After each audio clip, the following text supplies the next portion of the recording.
In this video, you and I are going to take a look at creating the virtual routing and forwarding instances, one per customer, on each of our PEs that support those customers. Let's jump in.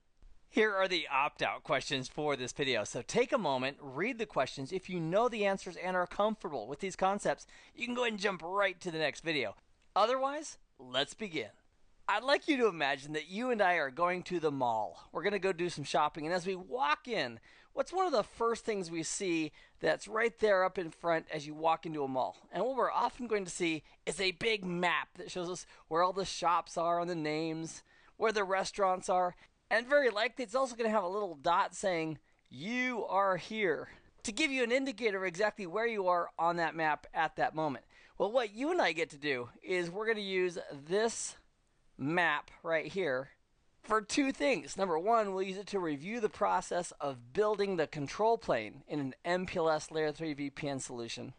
And secondly, we can use it as we talk about the ingredients that go into a virtual routing and forwarding instance on one of our PE routers.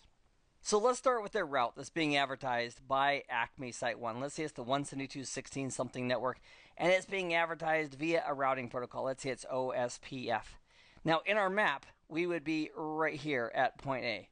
An IP version 4 route is sent from the CE, the customer edge, to the PE, the provider edge. In this case, that's R1, the provider edge. And when the route comes in, it's received on this interface. In the case of R1, that's interface 2/0, and that interface is going to be assigned to the VRF, that virtual routing and forwarding instance associated with the Acme customer. And in our map, that would be right here. That route of 172.16 is received on the interface associated with that customer's VRF. So the route is not in the global routing table on R1, rather that route is in the VRF routing table for Acme. The next thing that's going to happen is router 1 is going to take that route out of the VRF and export it into multi-protocol BGP as a VPN v4 route. And that's this point right here in our map. So if we were going to take a look inside of BGP at that VPN v4 route, it would look something like the original network, 172.16.00/12. That's also often referred to as the prefix. It's really just the network. It would include whatever VPN label that R1 has associated with that route. So R1's using an address space of 100 through 199. So let's say the VPN label is 125. I'm just making that up because I haven't asked R1 what the label is that he's dynamically going to assign, so we'll just say it's 125 for the moment. That route is also going to have the route distinguisher. See, associated with the VRF for Acme, there's going to be a route distinguisher. So on R1, if we use the route distinguisher of 1.1.1.1:1, and the route distinguisher could be either the autonomous system number, colon, and some other number, or it could be an IP address, colon, then some other number. It just depends on how you want to set it up and what kind of numbering system you want to use. But if R1 for the Acme VRF was using this route distinguisher, it would also have that route distinguisher of 1.1.1.1:1 as part of that VPN v4 route. And that route distinguisher is actually literally part of the network layer reachability information. So it's not just 172.16.00/12, it's also route distinguisher 1.1.1.1:1. And the goal of the route distinguisher is to keep routes inside of multi-protocol BGP to keep them unique and different. Because the route distinguisher is different for each of our VRFs. For example, CBT may be using 1.1.1.1:2. That difference right there in the route distinguisher, that would keep separate, for example, a network of 172.16.00/12 that Acme was advertising, which would be different from the 172.16.00/12 that CBT is advertising. So as a VPN v4 route, the route distinguisher is going to guarantee uniqueness even when our customers happen to be using the same identical network address space. The other thing that would be included as part of that VPN v4 route, in addition to the VPN label, the route distinguisher, would be something called the route target. And it's really simple. Let's say we're pulling this route out of the VRF called Acme. And let's say that the export route target for Acme on R1 is 1.1.1.1:101. Now, this could be the autonomous system number, a colon, and then some other number, or it could be an IP address, a colon, and then some number. In this case, I'm just using the loopback address of R1 as an identifier, followed by some number. I chose 101 as the export route target for the Acme VRF. Now, when this route is exported out of the VRF, it's going to add on this export route target value. So I'll put it right here, route target, and it is 1.1.1.1:101. And that is an extended community value in BGP. So what started off as this one network now ends up as a multi-protocol BGP VPN v4 route with all of this information associated with that route. I'd like to pause just for a moment and talk about exported versus imported. What does that mean? If we're exporting it or we're importing it. I want to share with you a really easy way to remember exactly what that means. Everything regarding exporting or importing is in regards to the VRF. So I'd like you to draw this out with me right here. Draw the VRF with a little circle around it, and then I'd like you to draw a line that says export, meaning you're taking routes out of the VRF and putting them into something else, like BGP. And import is a line going into the VRF. So if you draw this simple little diagram right here, it'll help you remember when we say the word export what we're really doing. We're taking a route out of a VRF and putting it into, and I'll put over here in parentheses, multi-protocol BGP. And on some router, if we're taking routes out of multi-protocol BGP and we're injecting them or adding them into a VRF, that, my friend, would be an import. So if we go back to this step right here, as we export routes to BGP, we're taking them out of the VRF and into multi-protocol BGP as VPN v4 routes. That's when we're going to have all these details associated with that VPN v4 route in BGP. Now the next step is a lot of fun. Inside of our service provider network, we are going to advertise that VPN v4 route to any of our other BGP neighbors. And we might have a network with lots of BGP neighbors and or some route reflectors if we have a huge network. But the end result is we're sharing those VPN v4 routes with the other provider edges that need to have those routes. So in our case, R1 would have this internal BGP session between R1 and R5 that would be supporting VPN v4 routing information that can be shared between those two devices. And then when R5 sees this VPN v4 route, how does it know? How does it know, oh golly, should I take this route and should I import it into the VRF for Acme so I can then forward it up to the Acme site too, or should I not import it into the VRF? And here's what R5 does to make the decision, should I import or should I not import? It looks at this value right here, the route target. And it's really quite simple. It looks at the route target and it says to itself, for my VRF for Acme, which I'll go ahead and highlight right here in pink in this column, if in the VRF that R5 has configured for Acme, if the import route target is 1.1.1.1:101, and if that import route target matches the route target that's part of that VPN v4 route, that, my friend, is the magic that causes R5 to say, it's a match, it's a match. The route target in this route matches the import route target in the VRF for Acme. I'm going to import it. So it takes it, and again, take a look at the import here. It's going to take it out of multi-protocol BGP. It's going to import it into the VRF on R5 so it can then advertise that IPv4 route of 172.16.0.0/12 up to Acme Site 2. And that's these last two steps right here. We import the route from multi-protocol BGP based on the route target being a winner or matching. And the last step is that we're going to simply strip off all of the extra stuff. For example, we're going to strip off any kind of route distinguishers, any type of VPN labels, any type of route targets, and simply advertise a plain old IPv4 network, a prefix, via a routing protocol like OSPF or RIP or EIGRP up to Acme Site 2. And then Acme Site 2 router says, gee, I now know how to reach the network 172.16.0.0/12. My good buddy R5 told me. I'll use him as the next hop. It's now in the routing table on Acme Site 2.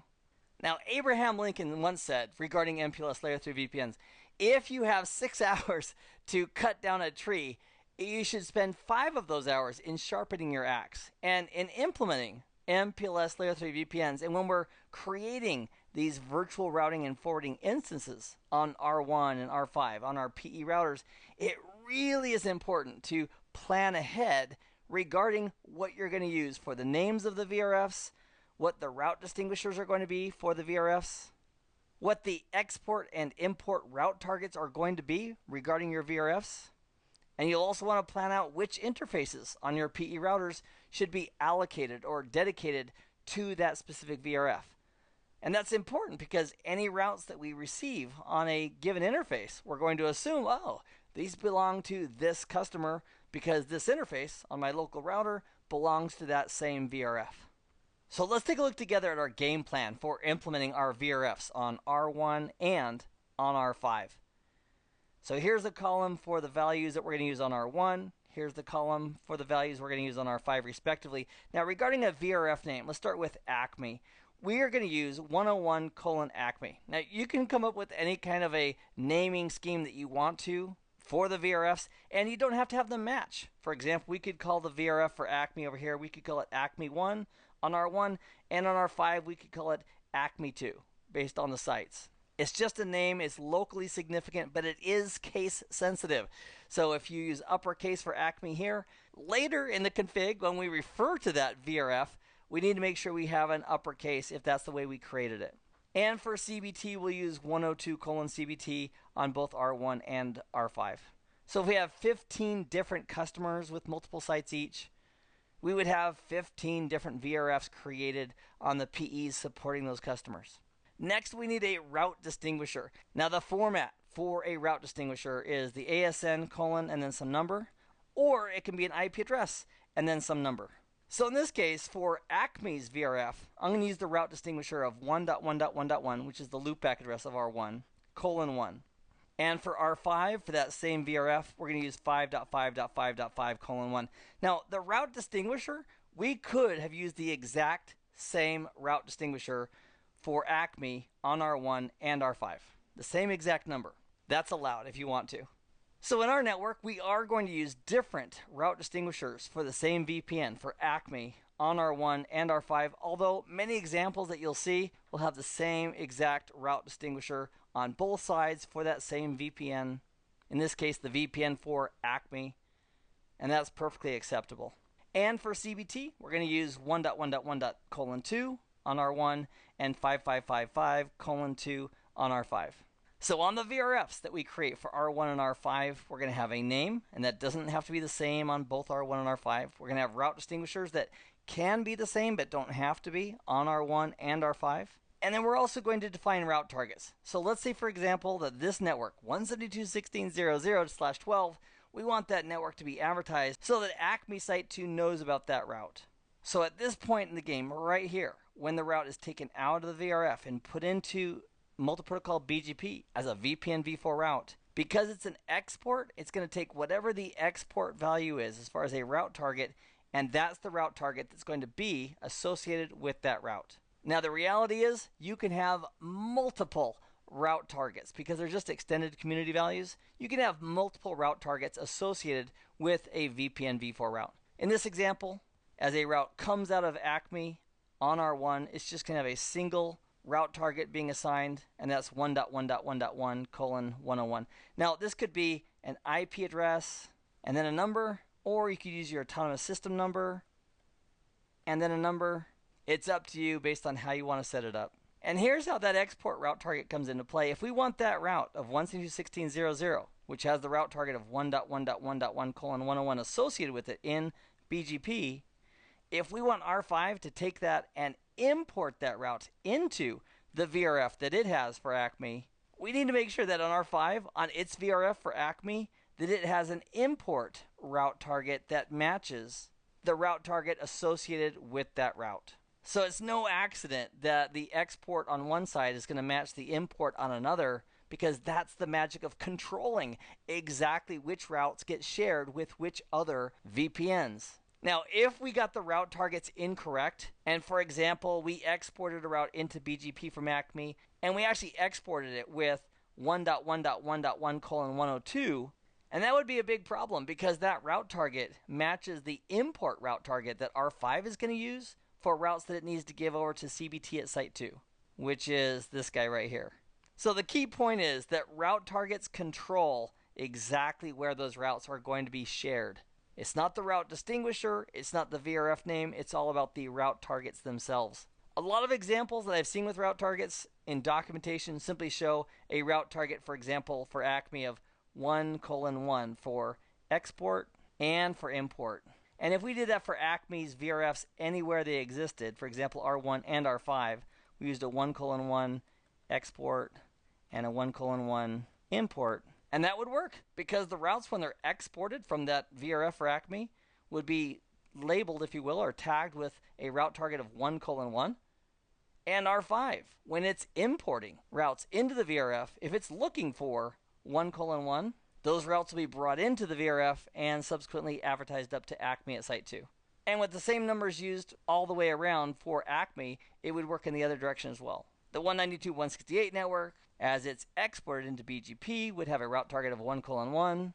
And on R1, when it sees a route with a route target of 1:1, if that's the import route target as well, on R1, that would cause it to be imported and then advertised up to Acme at Site 1. But I think it's really important for learning purposes to actually see the relationship and make them different so that you realize exactly what that route target is doing. So if we combine the route target information with the example of a VRF and importing and exporting to remind ourselves of which of those route targets are going to be used, for example, the export route targets would be used at point A and the import route targets would be used at point B to control whether or not a specific VRF would be able to get those routes from multi-protocol BGP. Regarding interfaces, what we need to decide is, on R1, for example, which interfaces are going to be assigned to and allocated to a specific VRF on R1. So in the case of Acme's VRF, it's very likely we're going to assign FA2/0 on R1 because that's the interface where we'll be learning about routes from that customer and also sending routes to that customer. So on R1, we'd use FA2/0 for Acme. And on R5, we'd also use FA2/0 simply because that's how we built out the topology in GNS3. So whatever the interface is that's going to the Acme customer edge, that's the interface that we'd want to allocate and dedicate to the VRF for Acme. And for CBT, we're using Fast Ethernet 2/1, so that would be allocated as part of the CBT VRF. And over on R5, it's also 2/1, which would be allocated to the CBT VRF, simply because that's the interface that connects over to the CBT customer edge at Site 2. I have this table, by the way, available for you in the Nugget Lab files for this video, and that way if you want to have it as a separate document to refer to as you're labbing this up and practicing, it'll be available for you, as well as this topology, which is also in the Nugget Lab files. So with our plan in place, the next thing that you and I get to do is implement the VRFs on R1 and R5 with all of these details.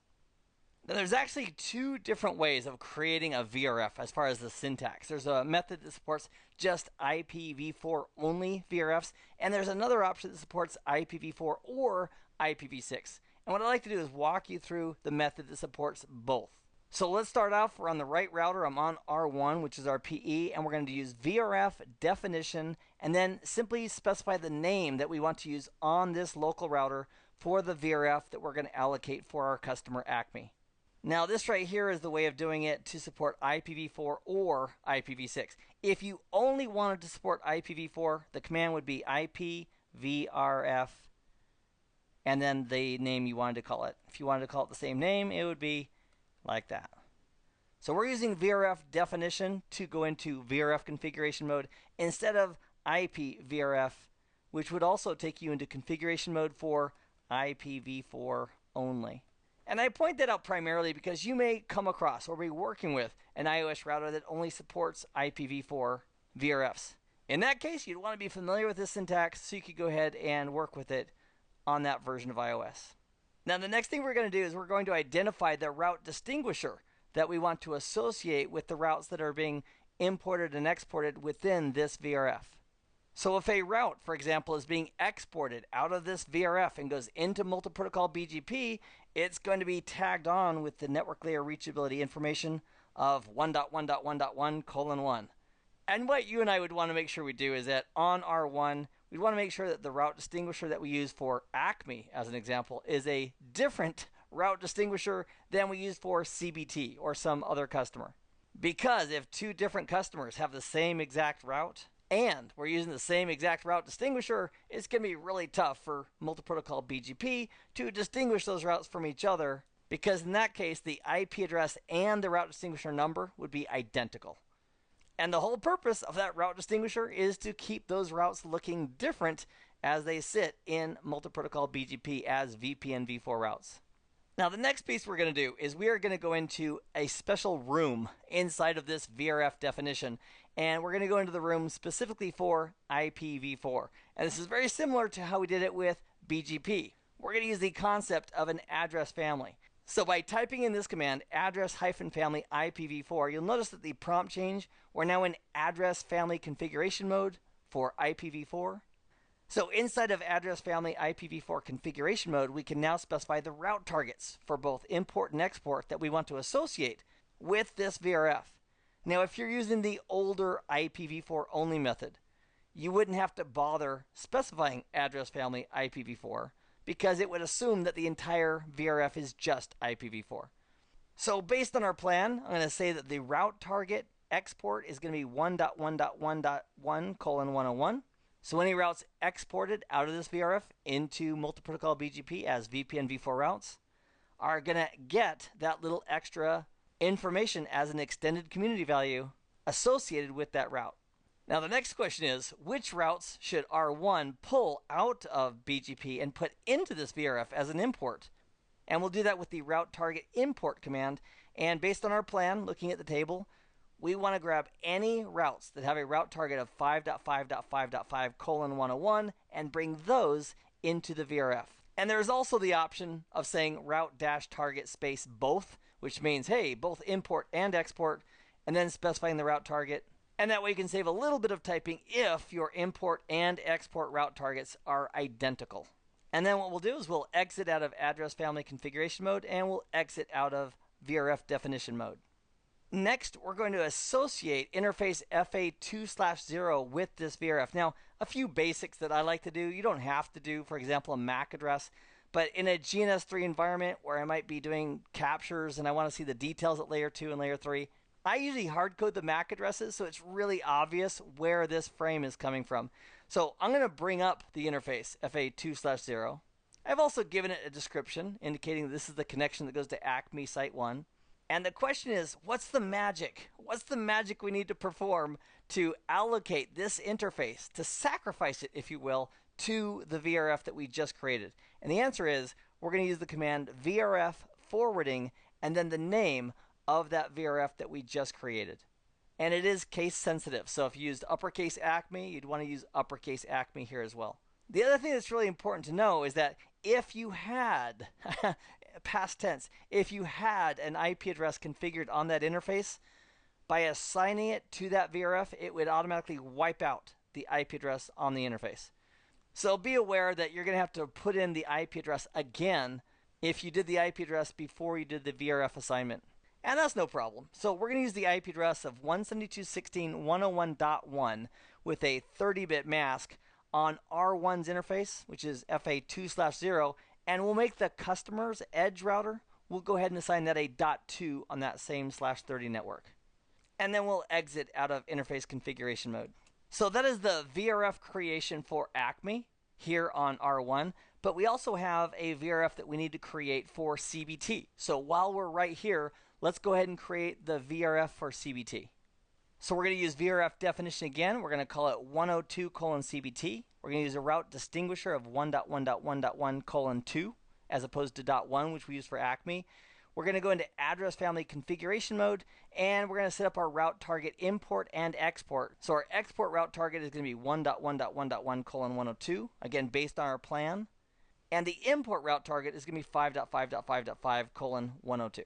Now we need to assign FA2/1 to the VRF that we just created, which is 102:CBT. So to do that, we're going to go into interface configuration mode for FA2/1. We'll give it a quick description, which could help us in the heat of battle to make sure we know where that connection's going. I'm going to put a MAC address on that as well for the benefit of my packet captures. We'll bring the interface up, and then we'll assign it to that VRF with VRF forwarding, the name of the VRF, and assign it an IP address. So we're going to use 172.16.101.1 with a /30. And I want to point out something really fun. Check this out. See that interface IP address for the network 101? That network of 101 is not in the global routing table. It's actually part of the VRF called 101:ACME. And this IP address, which is also on the 101 network, isn't in the global routing table. It's in a VRF called 102:CBT. And that's why the router is not complaining. See, normally if we try to put two different interfaces in the same subnet, the router would say, there's a problem. But because these routes and their directly connected networks are not in the same global routing table, they're isolated, it has no problem with that. So let's do some show commands. Let's do a show IP interface brief. So there's our two interfaces with the exact same IP address. And we'll do a show VRF. That'll give us a Reader's Digest version of our two VRFs that we just created. So there's the names of the VRF. There's the route distinguishers that we identified for each of them. They're both supporting IPv4. And that's because we created them in the address family for IPv4. And there's the interfaces that are associated respectively with each of the VRFs. So the command show VRF is one of those that you want to put in your arsenal to make sure you can verify and see which interfaces are assigned to which VRFs, and also what the VRFs are. If you forgot if you used uppercase or lowercase, it'd be a great way to remember what the names of the VRFs are. Now, one other really cool thing is this. Let's do a show IP route that we know and love. Now, show IP route is showing us the global routing table. And you'll notice that the 172 networks are not in the global routing table. If we wanted to see the routing tables for a specific VRF, we need to ask the router politely for those. And the way we do that is show IP route, tag on the keyword VRF, and then the name of the VRF for which you want to see the routes. So here's our command right here. Show IP route, VRF 101:ACME. And it's showing us the one directly connected network of 172.16.101/30 is directly connected on FA2/0. So let's save our config here on R1. And what I'll also do in the Nugget Lab files, I'm going to put the commands that I just used to implement these VRFs. I'm going to put these as part of the Nugget Lab files as well. So if you want to refer to those and double check them as you put them in, that'd be a great way to do it. And I would recommend that although you're going to have these commands available in the script I'm going to provide you, I would strongly recommend practicing several times with these commands just to make sure that you know what the commands are, you know how to implement them, and you'll build those skills which are useful for the real world. So next, let's go over to R5 and let's implement and create the two new VRFs on R5 using the information in the table that we discussed earlier.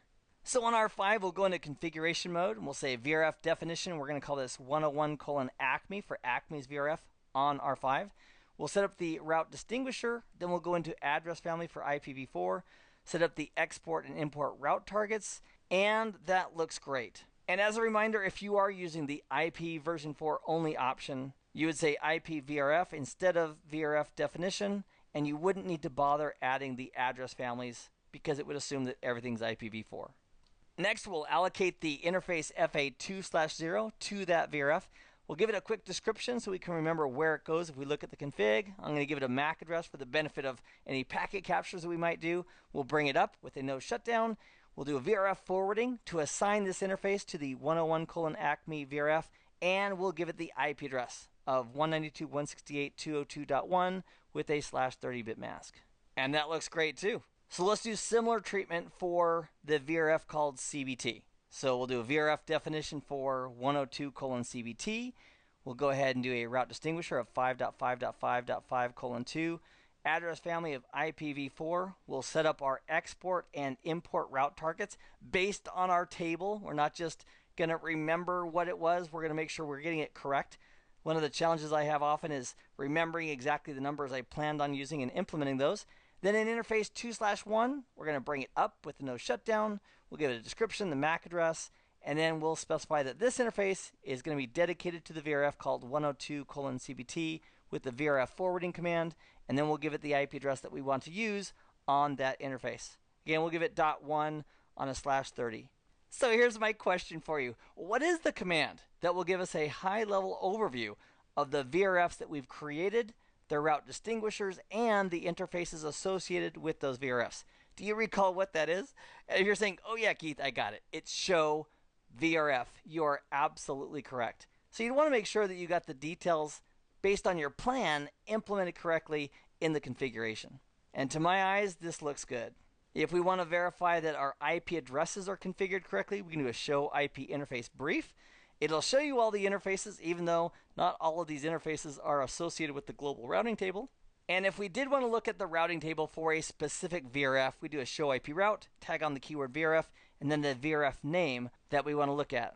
And if you're running iOS 12.x, you won't have this L route here, but you'll certainly have the directly connected route, which is the one that's important as part of this VRF.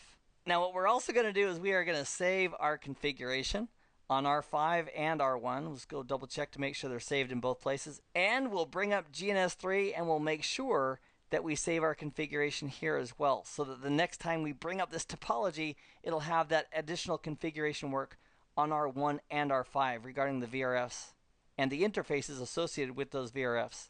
Now your topology should look something like this, with these two customer edges on the left and the two customer edges on the right.